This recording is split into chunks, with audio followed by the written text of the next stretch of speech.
الحمدللہ رب العالمین والعاقبۃ للمتقین والصلاۃ والسلام علی سید الانبیاء والمرسلین وعلی آلہ واصحابہ اجمعین، اما بعد، فاعوذ باللہ من الشیطان الرجیم، بسم اللہ الرحمن الرحیم۔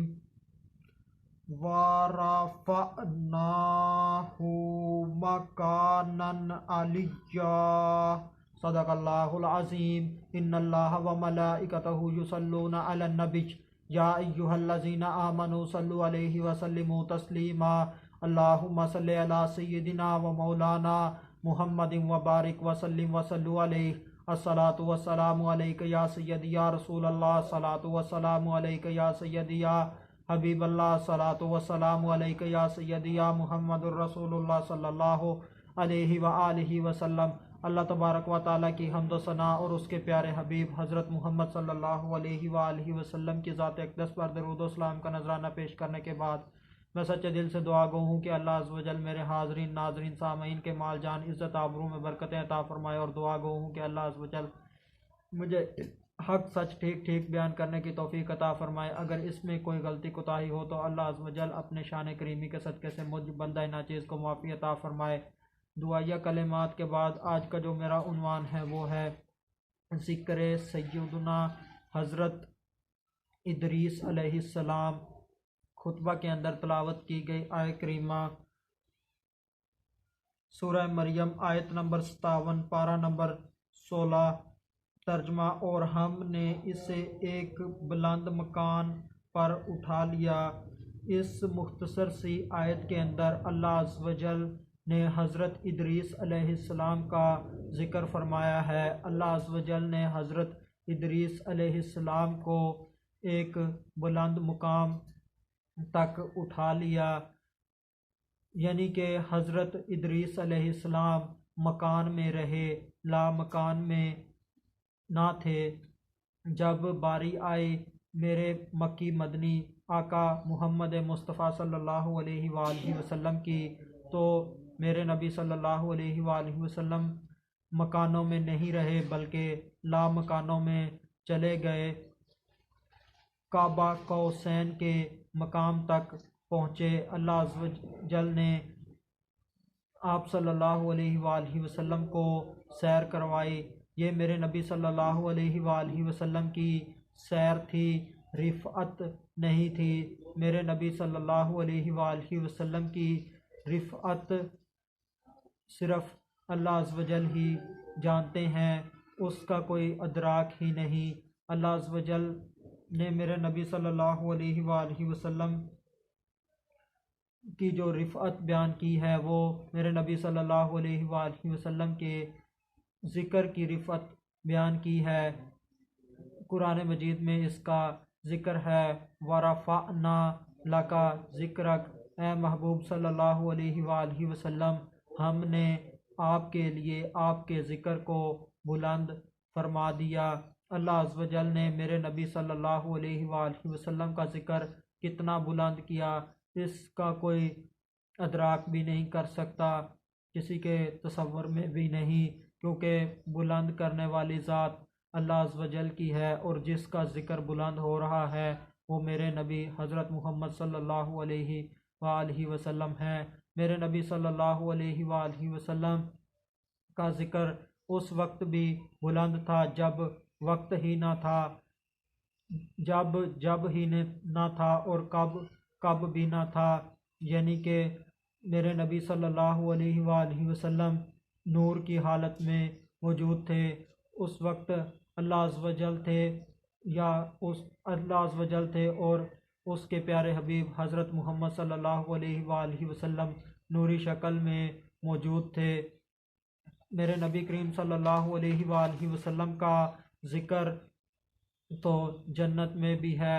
میرے نبی صلی اللہ علیہ وآلہ وسلم کا ذکر کبھی بھی تھم نہیں سکتا، کیونکہ میرے نبی صلی اللہ علیہ وآلہ وسلم کے ذکر کو بلند کرنے والی ذات اللہ عز و جل کی ہے، اور وہ مسلسل میرے نبی کریم صلی اللہ علیہ وآلہ وسلم کے ذکر کو بلند فرما رہی ہے۔ جو واقعہ معراج ہے یہ میرے نبی کریم صلی اللہ علیہ وآلہ وسلم کی سیر ہے، رفعت نہیں ہے جو اس آیت کے اندر حضرت ادریس علیہ السلام کا ذکر ہے، ان کی یہ رفعت ہے کہ اللہ عز و جل نے انہیں اٹھا لیا۔ مکاناً علیہ سے کیا مراد ہے؟ حضرت انس بن مالک اور ابو سعید وغیرہ رضوان اللہ تعالی علیہم اجمعین کے نزدیک مکاناً علیہ سے مراد چوتھا آسمان ہے یا چھٹا آسمان ہے۔ قرطبی کا مفسر کہتا ہے اس میں اس کو وہم ہے کہ دوسرا آسمان ہے، مگر حقیقت بات درست بات یہ ہے کہ حضرت ادریس علیہ السلام کو چوتھے آسمان پر اٹھایا گیا۔ اس کا ذکر مسلم شریف کے اندر بھی ملتا ہے۔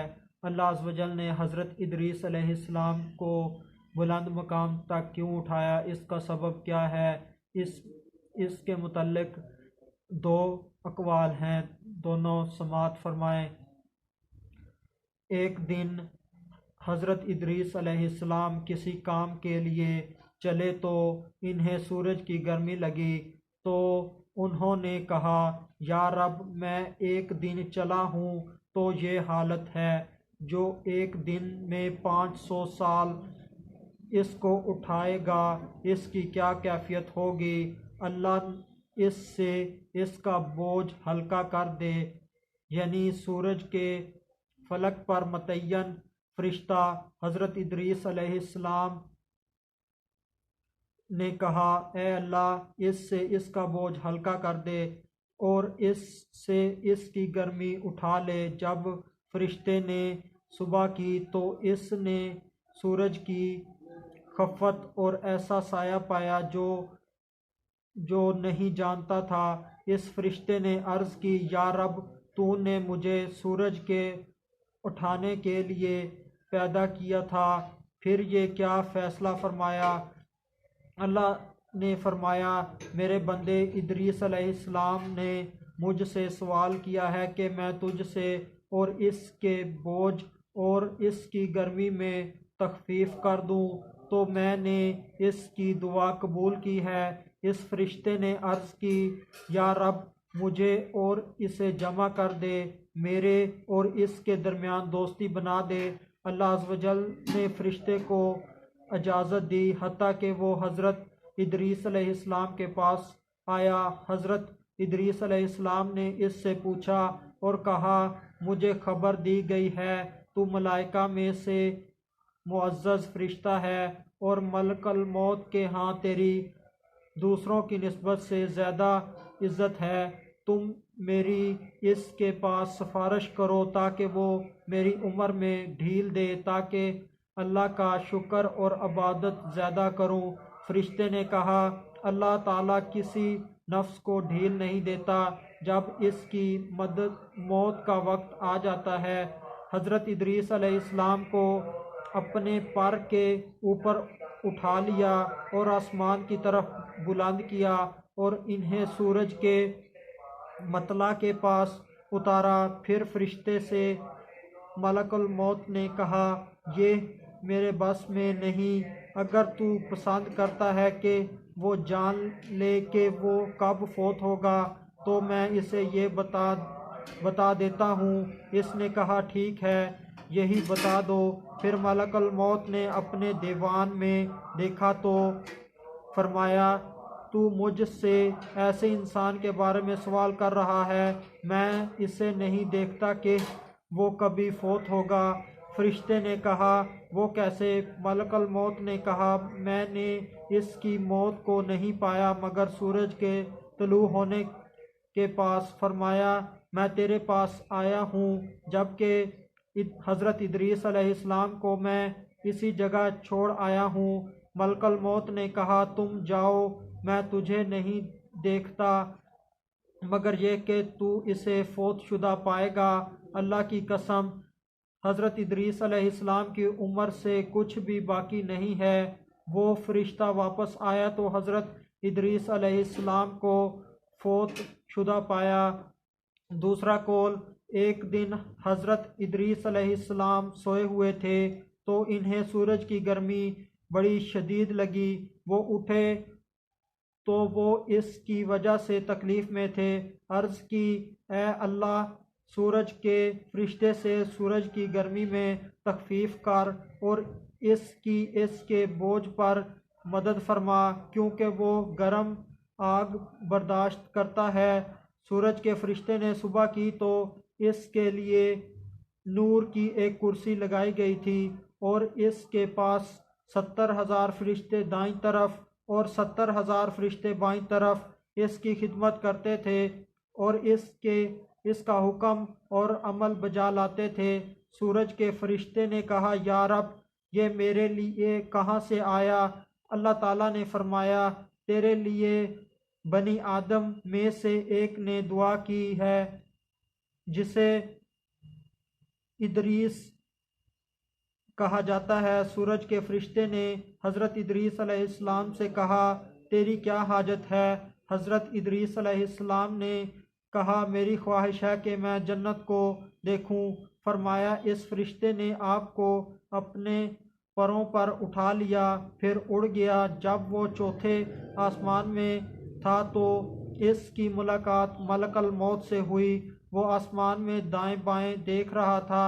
سورج کے فرشتے نے ملک الموت پر سلام کیا اور کہا، اے ادریس، یہ ملک الموت ہے، پس تو اس پر سلام کر۔